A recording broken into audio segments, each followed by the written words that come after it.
ये पढ़ो यार, सगीर अ रेजिडेंट इंडिविजुअल, बस इतना सा, Sagir a resident individual, detail of his monthly remuneration are given below. Basic salary कितनी है इसकी? 2 लाख। मेडिकल अलाउंस छोड़ो, अभी हमने पढ़ा नहीं, मेडिकल अलाउंस के बारे में थोड़ी तफसील है। Fair market rent of accommodation 80,000। बताओ यार, एम्प्लॉयर एम्प्लॉय को हाउस रेंट अलाउंस दे रहा है या घर दे रहा है? यही मेरे भाई, अगर अलाउंस दे रहा होता तो अलाउंस का लफ्ज साथ आता, हाउस रेंट अलाउंस का लफ्ज साथ आता। अब यह भी समझना जरूरी है कि एम्प्लॉयर ने एम्प्लॉय को घर कब प्रोवाइड किया है। यार इस फिक्रे का पता है क्या मतलब हुआ करेगा? Fair market rent of accommodation. Accommodation का फेयर मार्केट किराया इसलिए दे रहा है कि अकोमोडेशन दी हुई है तो उसका फेयर मार्केट किराया दे रहा है, वरना पता है क्या लफ्ज लिखा होता? वरना लफ्ज होता हाउस रेंट अलाउंस, जिसके ऊपर लफ्ज है मेडिकल अलाउंस। तो एम्प्लॉयर ने एम्प्लॉय को घर दिया हुआ है। प्लीज अकोमोडेशन को अंडरलाइन करके लिखो। अकोमोडेशन का लफ्ज जब भी आएगा मतलब लिखो अकोमोडेशन का, अकोमोडेशन का लफ्ज अंडरलाइन करके लिखो। एम्प्लॉयर ने एम्प्लॉय को घर दिया हुआ है, एम्प्लॉयर ने एम्प्लॉय को क्या दिया हुआ है? घर दिया हुआ है। तो अलाउंस तो नहीं है ना, घर है। आप बता दो, अगर एम्प्लॉयर ने एम्प्लॉय को घर दिया हुआ है तो क्या करें? रूल क्या है? 45% ऑफ बेसिक सैलरी या fair market rent, whichever is higher. तो ऐसे ही कैलकुलेटर पकड़ लो। बेसिक सैलरी बताओ, 2 लाख जरा 12, 24 लाख, 24 लाख। क्या लिखूं? हाउस रेंट, मेडिकल अलाउंस छोड़ो, अभी नहीं पढ़ाया मैंने। अकोमोडेशन प्रोवाइडेड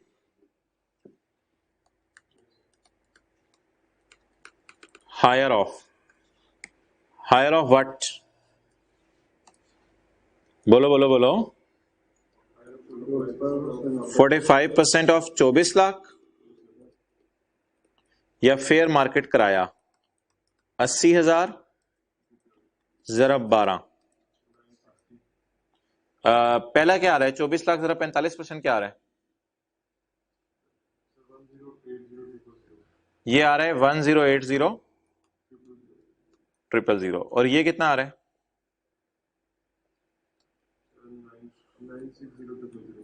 हायर क्या दोनों में से?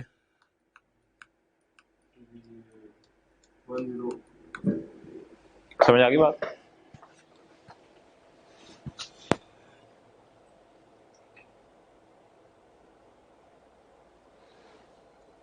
समझ आ गई बात?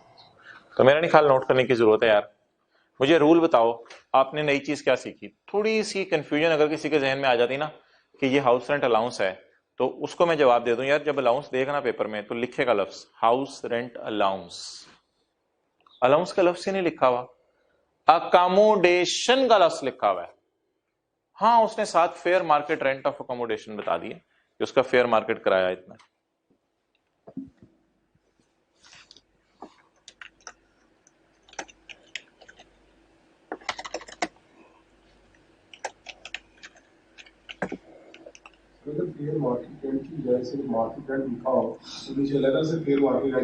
नहीं, फेयर मार्केट रेंट एक ही देगा, यानी जो फेयर मार्केट कराया है।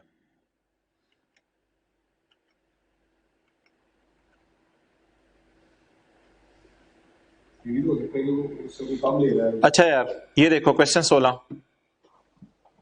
फिर फेयर मार्केट रेंट लेंगे। क्वेश्चन 16 ऐसी कोई क्वेश्चन है, क्वेश्चन में चलते चलते चलते चलते ये बेसिक सैलरी आ रही है, ठीक है? ये जरा लाइन पढ़ो, पॉइंट 1, रेंट फ्री अकोमोडेशन, घर दिया हुआ है। रेंट फ्री पता है क्यों लिखा है? क्योंकि एम्प्लॉयर एम्प्लॉय को जब घर देता है ना, तो घर का किराया तो नहीं लेता ना एम्प्लॉयर एम्प्लॉय से, तो अपने। तो accommodation in a Bangla situated on a 500 square yard plot of land, rent for a comparable accommodation in the immediate vicinity is 1,30,000 per month। मिलता जुलता घर अगर किराए पे ले लें आप कहीं करीब, तो कितने में मिल जाएगा? तो आप बोलो, ये बेसिक सैलरी हो गई और ये फेयर मार्केट रेंट हो गया। लेकिन ये बात आपको पता है, मेडिकल अलाउंस, वो सॉरी हाउस रेंट अलाउंस नहीं दे रहा उसको, क्योंकि लफ्ज क्या लिखा हुआ है? ढूंढो ये सवाल, इधर भी अंडरलाइन करो अकोमोडेशन के लफ्ज को। अकोमोडेशन क्लॉज का मतलब क्या हुआ करेगा कि एम्प्लॉयर ने एम्प्लॉय को क्या दिया हुआ है, इसके कॉन्सिक्वेंसेस क्या होंगे, हायर को ऐड करेंगे।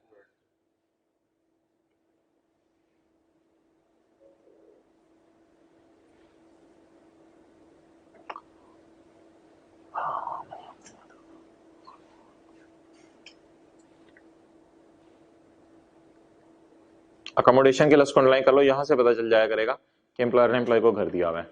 अब हायर ऑफ 45% बेसिक सैलरी या 1,30,000 का 12 महीने से मल्टीप्लाई करें, विच एवर इज हायर, और इसके ऊपर लिखो FMR, फेयर मार्केट रेंट, 1,30,000 के साथ फेयर मार्केट रेंट।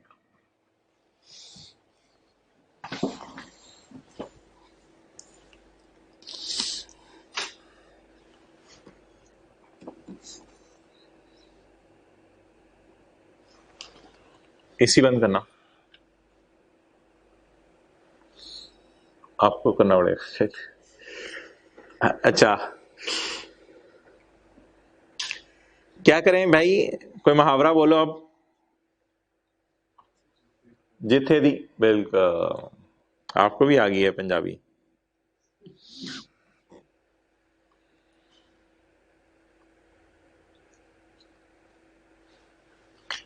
यार बिस्मिल्लाह पढ़ के ना अब इसको टिक कर देते हैं। पॉइंट 12 को हमने पढ़ लिया, पॉइंट 12 हमारा खत्म हुआ मेरी तरफ से। रूल था 45% ऑफ बेसिक सैलरी, या वो पैसे जो दिए जाते अगर घर ना दिया जाता। एग्जाम्पल 1 हमने नीचे यही की थी। एग्जाम्पल 2 में हमने देखा था कि उसने ना फेयर मार्केट रेंट दिया था ना amount that would have been paid, फिर हमने एक नोट डाल दिया था। लेकिन अगर फेयर मार्केट रेंट देते तो फिर नोट भी डालने की जरूरत नहीं है, फिर 45 और फेयर मार्केट रेंट विच एवरेज हायर कर लें। ये एक नोट मैंने आपको लिखवा दिया ये बात। एक और दिया हुआ है ये 2 लाइनें, ये ऐसी कंफ्यूजिंग सी हैं, ये भी पेपर में कभी 20 साल में नहीं आई। ये मैं पेंडिंग कर रहा हूँ, ये मुझे कल याद करा देना, यानी कि अब जो हमारी अगली वेडनेसडे वाली क्लास होगी ये मुझे कल या उस क्लास में याद करा देना, ये मैं आपको करवा दूंगा। अभी भी मैं करवा सकता हूँ लेकिन ज्यादा बातें होंगी तो मिक्स हो जाएगा।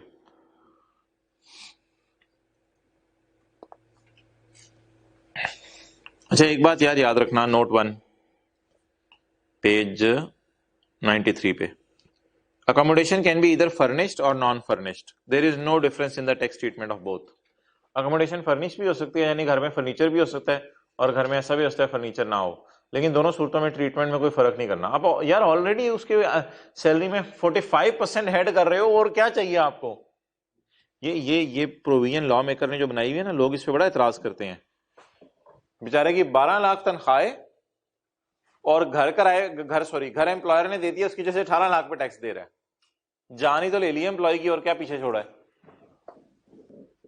तो वो फर्निश और अनफर्निश से फर्क नहीं पड़ेगा कि फर्नीचर पड़ा हुआ है तो 45% को 47% कर दें, बस बहुत है, खीर हो गई।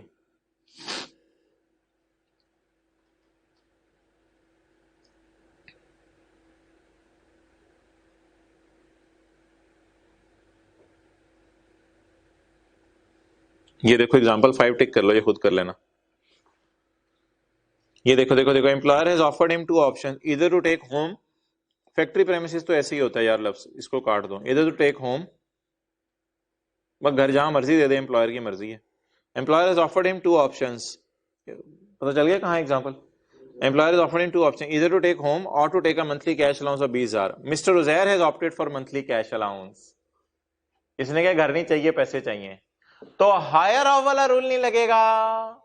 देखो नीचे 20,000 को डायरेक्ट बस 10 महीने इसलिए कि उसने नौकरी जब सितंबर को शुरू की थी, तो 20,000 को हमने डायरेक्ट 10 महीने से मल्टीप्लाई कर दिया, हायर ऑफ वाला रूल नहीं लगेगा। No rule of higher of, higher of वाले चक्कर में अब नहीं डालना आपने इसको, क्योंकि एम्प्लॉय ने क्या ऑप्ट किया, पैसे लेना। एम्प्लॉय ने घर लेना पसंद ही नहीं किया।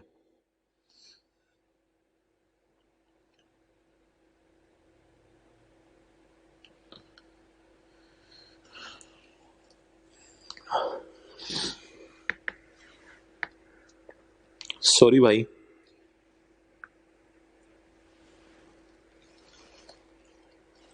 ये भी मैं आपको पेंडिंग करा रहा हूं। असल में कॉन्सेप्ट एक चीज का बन रहा है ना जहन में, तो उसमें डिफरेंट चीजें लाके कॉन्सेप्ट को खराब करना मकसूद नहीं होता। कल इंशाल्लाह करेंगे इसको, ये भी पेंडिंग है। सेल्फ हायरिंग ऑफ प्रॉपर्टी पढ़ो जी, पॉइंट 13 खत्म करो इस सेक्शन 13 भी खत्म हो गया, अब अगले सफे पे सेक्शन 14 शुरू होगा। पॉइंट 13 पढ़ें जी, परक्विजिट्स वाला सेक्शन का आखिरी पॉइंट पढ़ें। पॉइंट 13 यार बड़ा मजे का है और पेपर पॉइंट ऑफ व्यू से इंपॉर्टेंट नहीं है इतना, लेकिन वैसे बड़ा मजे की इंग्लिश लिखी हुई है उसने।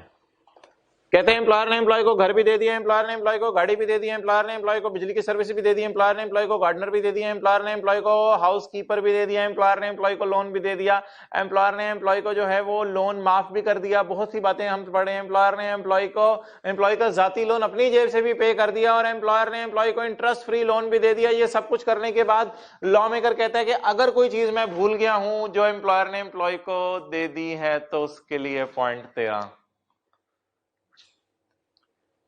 where an employer has provided a फायदा which is not covered under the salary, which is not covered above।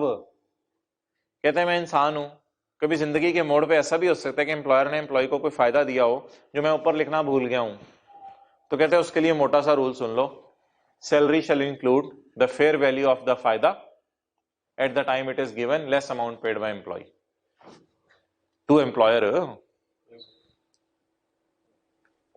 मेरे ख्याल से इसने समंदर को कूजे में बंद कर दिया है। कहते हैं भूल से मेरे कोई चीज रह गई हो, आमतौर पे तो एम्प्लॉयर एम्प्लॉय को घर, गाड़ी, माली वगैरह, बिजली, यही सहूलियात देते हैं, लेकिन अगर इसके अलावा भी कोई सहूलत दे दें तो उसके लिए कहता है ये रूल है। कोई खास सिग्निफिकेंस नहीं है, पेपर में कभी नहीं आया, थ्योरी में भी न्यूमेरिकल में भी, क्योंकि ऑलरेडी ऊपर बहुत कुछ कवर हो गया है उसी में सारा। असल में जो ऊपर पॉइंट 11 था ना, वही बड़ा ब्रॉड था। मुझे कभी कभी फील होता है पॉइंट 11 के बाद ना पॉइंट 13 की जरूरत नहीं थी। पॉइंट 11 ही बहुत ब्रॉड है। देखो, where any property is given or any service is provided, तो fair market value of service less amount paid by employee to employer। ये पॉइंट इतना कॉम्प्रिहेंसिव है कि 13 की जरूरत ही नहीं रहनी थी। बहरहाल यार, आ जाके एक बात करूं, ये डब्बा जरूर अच्छे तरीके से अब देख लेना आपने।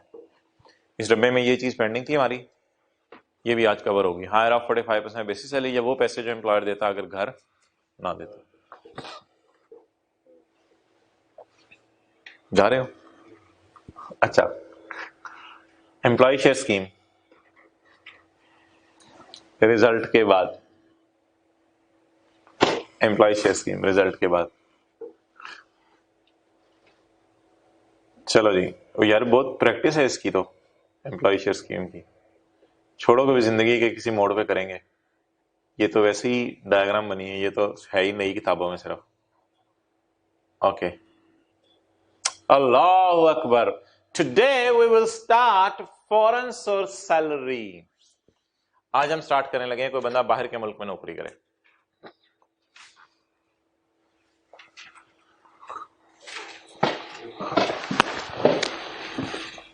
चलें जी, बिस्मिल्लाह पढ़ें। क्वेश्चन,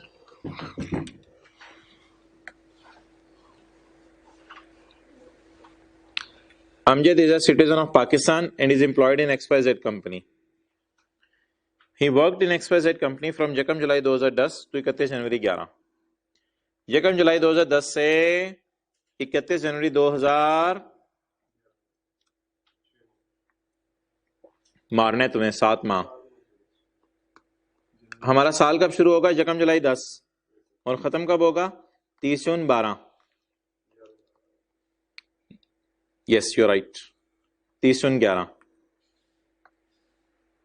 अच्छा, 1 जुलाई 10 से लेके 31 जनवरी 11 तक XYZ में नौकरी करता रहा। देखो इधर, ये बन गए 7 महीने। He got a job in Nepal. Nepal पतो की के साथ है, गुजरांवाला के साथ है। नीपाल शेखुपुरा के पिछली गली में है नीपाल। पाकिस्तान से बाहर है नीपाल, अभी तक बाहर है। जब आपके पेपर होंगे तब नहीं, इमरान खान का मंसूबा मैंने आपको बताया, वो पाकिस्तान का हिस्सा बना लेना, लेकिन Nepal. He got a new job in Nepal where he joined on 1 February 11। जहाज कराया होगा पूरा, अगले दिन ही नेपाल पहुंचा हुआ। तो नेपाल 1 फरवरी 11 को उसने नौकरी शुरू कर दी। भाई ये कौन सी इनकम है यार? ये कौन सी इनकम है जिसको मैं ग्रीन सिग्नल देने लगा हूं? हाँ, 5 महीने कहां नौकरी की हमारे शहजादे ने? शहजादे का नाम क्या है हमारे? अमजद। असलम नहीं, जाग जा। His monthly salary in Pakistan is 60,000 per month. तो यार न्यूमेरिकल साथ साथ सॉल्व करवाओ मुझे। आंसर छुपा दूं, आप लोगों की किताब में तो आपको नजर आ रहा है, लेकिन मैं छुपा दूं आंसर। करवाओ यार सॉल्व। बोलो भाई, income from salary Pakistan source 7 से क्यों? 6-7 बार। अब्बू ने बचपन में बताया होगा 6-7 बार। 36 नहीं, 6 बार 36 का लेटर पकड़ ले। 420000। अच्छा, 4,20,000। अब नेपाल की तरफ चलते हैं। His monthly salary in Nepal, कौन सा वाला पाल? नी वाला। हिज और यार कितने रह गए हैं? His monthly salary in Nepal is 90,000 in Pak rupees. ठीक है, पाक रुपीज में कन्वर्ट करके दिए, क्योंकि चैप्टर 4 में हमने पढ़ा था करेंसी कन्वर्जन का सेक्शन। उसमें हमने पढ़ा था कि अगर कोई करेंसी दूसरी वाली हो तो उसको पाक रुपीज में कन्वर्ट करना है, लेकिन अगर ये ऑलरेडी पाक रुपीज में कन्वर्ट करके दे दे तो हमें पाक रुपीज को पाक रुपीज में कन्वर्ट करने की जरूरत नहीं है, क्योंकि हमें किसी डॉग ने बाइट नहीं की। तो his monthly salary in Nepal is 90,000 in Pak rupees. On May 31/11 he decided to resign from Nepal job. ओ तेरी खैर, बच्चों क्या करा दिया है? मई 31/11 को उसने नेपाल की जॉब से रिजाइन कर दिया।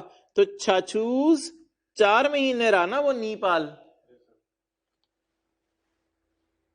On May 31/11 he decided to resign from Nepal job and came back in Pakistan on the same date.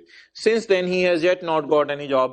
उस वक्त से ये दीवानावार सड़कों के ऊपर फिरता है। कैमरा मेरे साथ साथ चले। उस वक्त से ये दीवानावार सड़कों पे फिरता है और ऐसे करके सड़कों को देखता है, मेरी नौकरी मेरी नौकरी। पाकिस्तान वाली भी गई, नेपाल वाली भी गई, पाकिस्तान वाली भी गई, नेपाल वाली भी गई। दीवानावार घूमता है सड़कों पे, गलियों में। कभी कभी जो है वो समंदर में भी चला जाता है, घूमते घूमते घूमते घूमते घूमते। कभी कभी सैर करते करते जो है वो आगे नदियों के अंदर भी चला जाता है। वो दीवानावार घूम रहे। कौन सा महीना है ये? जहन से निकाल दो मंगल, रिजल्ट आ जाएगा। कौन सा महीना है ये? जून का। जून के महीने वो दीवानावार फिर रहा है और उसको कोई नौकरी नहीं मिली हुई। ये छोटा छोटा आपको नजर आ रहा है, लेकिन आपके पास घरों में किताब है।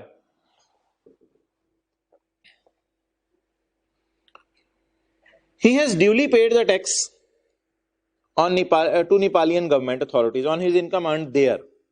वहां जो उसने इनकम कमाई है उसमें नेपाल वाली इनकम पे ये टैक्स देके आया था।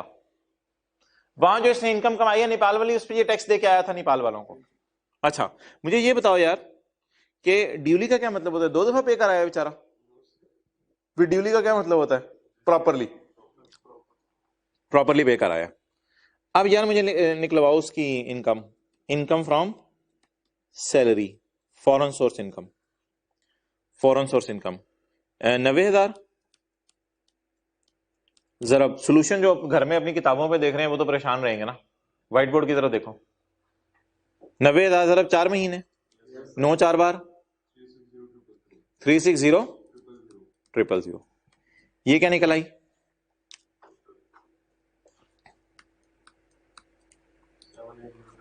780। What is this?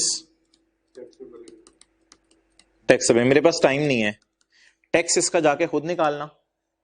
Less foreign tax credit, less foreign tax credit. Capital gain China business Ethiopia भूल गए? Less foreign tax credit. Foreign tax credit कैसा निकलता है? जो आपने एक्चुअल टैक्स पे किया नेपाल में और वो जो एवरेज रेट पे निकलेगा। ठीक है, ये सारा थॉट प्रोसेस है जिससे हमें गुजरना चाहिए। लेकिन आज आपके लिए एक बहुत बड़ा बम फाड़ने लगा हूं आपके ऊपर। ये जो फॉरेन टैक्स क्रेडिट्स निकालना चक्कर होता था ना, ये था business, capital gain, other source. ये जो बाहर के मुल्क की सैलरियां लोग कमा रहे हैं ना, इस पे हुकूमत पाकिस्तान ने एक और चक्कर लगाया है। इस पे हुकूमत पाकिस्तान कहती है यार ये जो बाहर के मुल्क में तुमने सैलरी कमाई है ना, इसको टैक्स माफ करना दूर की बात, मैं तुम्हारी इनकम ही माफ कर देती हूं। उस दिन हमने capital gain China business Ethiopia में इनकम माफ नहीं की थी।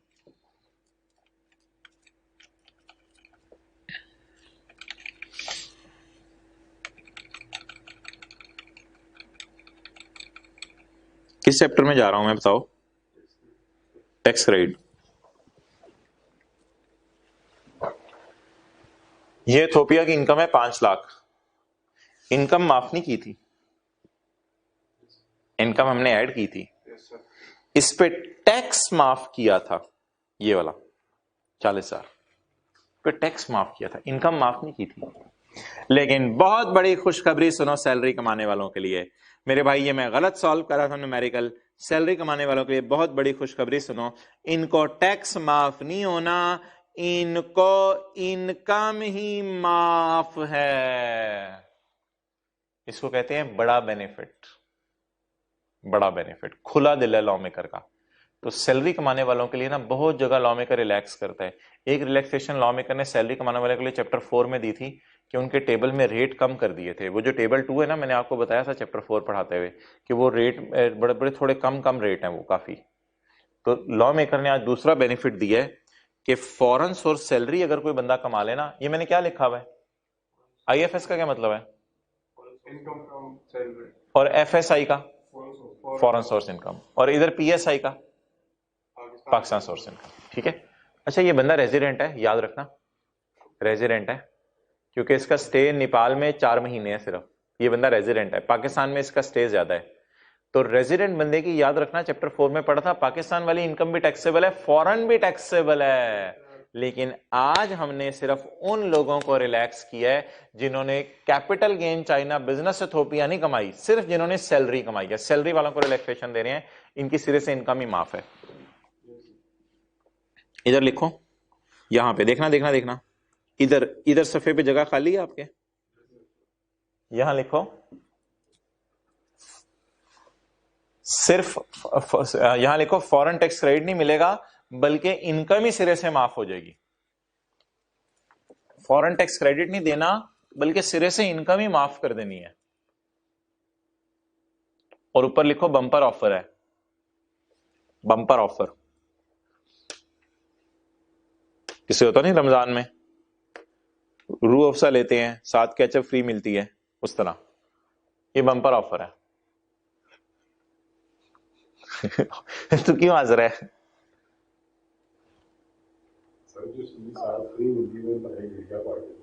अच्छा, जो चीज साथ मिलती है उसकी क्वालिटी अच्छी नहीं होती, चलो ठीक है यार, आपका तजुर्बा अपना शेयर कर रहे हो। बम्पर ऑफर है ये, क्या कि टैक्स, सिर्फ टैक्स नहीं माफ करना बल्कि सिरे से दरख्त की जड़ से उखाड़ दो, फॉरेन इनकम ही इग्नोर कर दो सवाल में।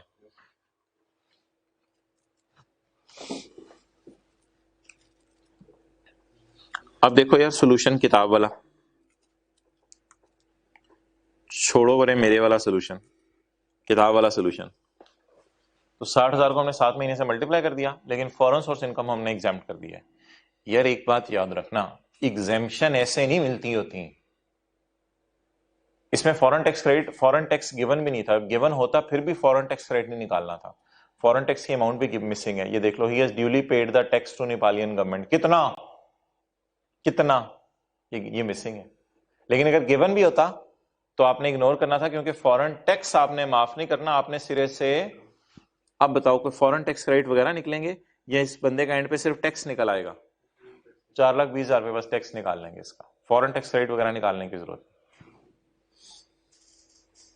अच्छा, फॉरेन नोट पढ़ो, foreign source salary income is exempt क्यों है? क्योंकि उसने बाहर के मुल्क में टैक्स पे कर दिया है। अच्छा, मैं ये आपको बताने लगा था कि एग्जेम्पशन ऐसे नहीं मिलती, एग्जेम्पशन के पीछे ना शराइत होती हैं।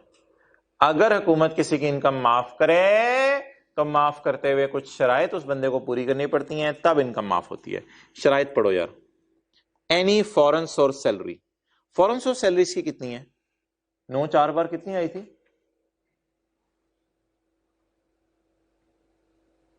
360,000। Any foreign source salary, foreign source कितनी थी? 360। Any 360 received by a resident, resident है क्योंकि 4 महीने बाहर है, 8 महीने पाकिस्तान है, 8 महीने, वो जो जून के दीवाना वाला मैंने पूरी क्लास में सैर किया वो तुझे भूल गया महीना, 8 महीने पाकिस्तान है। Any foreign source salary received by Amjad shall be exempt if the Amjad has paid the foreign tax on salary। Condition बताओ क्या है? आपको पता है इफ के आगे कंडीशन होती है, थोड़ी सी अगर इंग्लिश की अंडरस्टैंडिंग माशाल्लाह आप लोगों की डेवलप होगी भी है, तो ये इफ के आगे ना कंडीशन दी होती है, इफ तुम ये करो तो ये बेनिफिट है।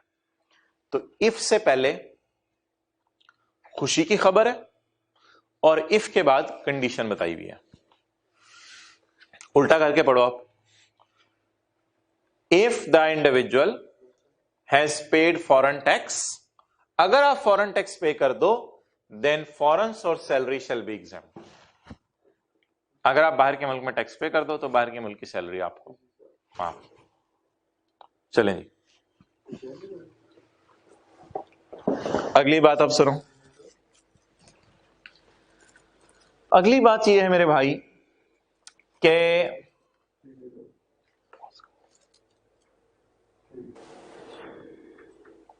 पॉइंट 2 पढ़ें जी। इट विल बी एज्यूम, अच्छा अब उसने शर्त क्या लगा दी है, if the individual has paid foreign tax. अगर आप बाहर के मुल्क में नेपाल की गवर्नमेंट को टैक्स देंगे तो आपको सैलरी माफ होगी, वरना माफ नहीं होनी। अच्छा अब यार एक बात मुझे बताओ कि बाहर के मुल्क में जो सैलरी आपने जमा करानी है, उसमें आपको नेपाल की गवर्नमेंट को सैलरी जमा कराने के लिए ऐसा होगा कि आप अपने कदमों पे चल के जाओगे और नेपाल की गवर्नमेंट को कहोगे 3,60,000 कमाया था ना इसने उधर से, वो मैंने लिखा कहीं नहीं हुआ सोल्यूशन में, लेकिन बता दिया आपको। 3,60,000 आपको नेपाल का एम्प्लॉयर देगा, और नेपाल का एम्प्लॉयर देके आपको 3,60,000 पकड़ा देगा। 3,60,000 में से आप नेपाल की हुकूमत को जाके कहोगे यार 60,000 आप पकड़ लें, ये मेरा टैक्स बनता है। आप इस तरह करोगे? हाँ, इस तरह भी हो सकता है, कुछ मुल्कों में होता है इस तरह भी, लेकिन पॉइंट 2 कह रहे हैं अक्सर मुल्कों में ऐसा नहीं होता कि आप अपने कदमों पे जाके टैक्स जमा कराते हो। अक्सर मुल्कों में ये होता है कि बाहर का एम्प्लॉयर, बच्चों के एजुकेशन वाले में ये डिस्कशन की थी मैंने, बाहर का एम्प्लॉयर, वो डिस्कशन तो किसी और कॉन्टेक्स्ट में थी, लेकिन बात आपको एक्सप्लेन की हुई एक दफा। असल में बाहर का जो एम्प्लॉयर होता है ना, वो आपको जब 3,60,000 पकड़ाने लगता है ना, तो उसमें से आपका फर्ज करो 60,000 काट लेते हैं और विद होल्ड करके, डिडक्ट करके बाहर के नेपाल की गवर्नमेंट को डायरेक्ट जमा करा देता है। तो फिर भी यही समझा जाएगा आपने बाहर की हुकूमत को टैक्स दे दिया है। तो बाहर की हुकूमत को टैक्स पे करना क्या आपके लिए जाके कदमों पे जरूरी है पे करना, या आप बाहर की हुकूमत को टैक्स जो है वो आपका एम्प्लॉयर भी जमा करवा सकता है? इट विल बी एज्यूम्ड, ये एज्यूम किया जाएगा that resident individual has paid the foreign tax. If tax is cut, लिखो cut. If tax is cut from salary by the employer and paid to the revenue authority of foreign country. समझ आ गई बात? दोबारा पढ़ो। It will be assumed, ये assume किया जाएगा कि resident individual has paid the income tax. ये समझ लिया जाएगा आपने टैक्स पे कर दिया है। अगर आपका टैक्स काटा गया सैलरी से एम्प्लॉयर की तरफ से और बाहर की अथॉरिटी को बोलो बोलो बोलो पे कर दिया गया, तो अगर बाहर की अथॉरिटी को पे हो गया तो बहुत अच्छी बात है। तो पॉइंट 2 में लिखो, खुद पे करना टैक्स जरूरी नहीं है।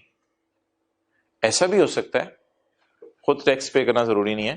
जिन लोगों को समझ नहीं आती कभी कभी बाद में इंग्लिश, उनके लिए लिखवाता हूं, लिखा करें। खुद टैक्स पे करना जरूरी नहीं है। ऐसा भी हो सकता है आपका एम्प्लॉयर टैक्स काट के हुकूमत को जमा करवा दे। खुद पे टैक्स पे करना जरूरी नहीं है। ऐसा भी हो सकता है आपका एम्प्लॉयर टैक्स काट के बाहर की हुकूमत को जमा करा दे।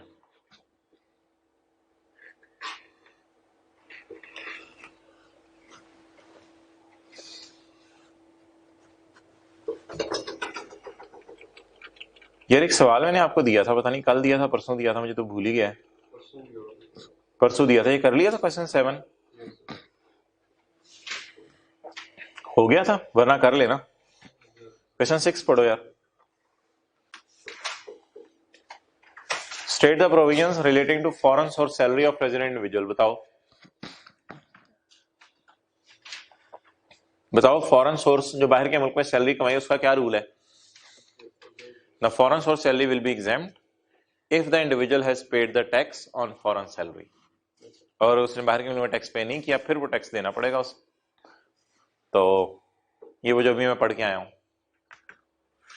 ठीक है। चलो भाई, इंशाल्लाह बेस्ट ऑफ लक। अल्लाह पाक आप हजरात को पास करें। अस्सलाम वालेकुम।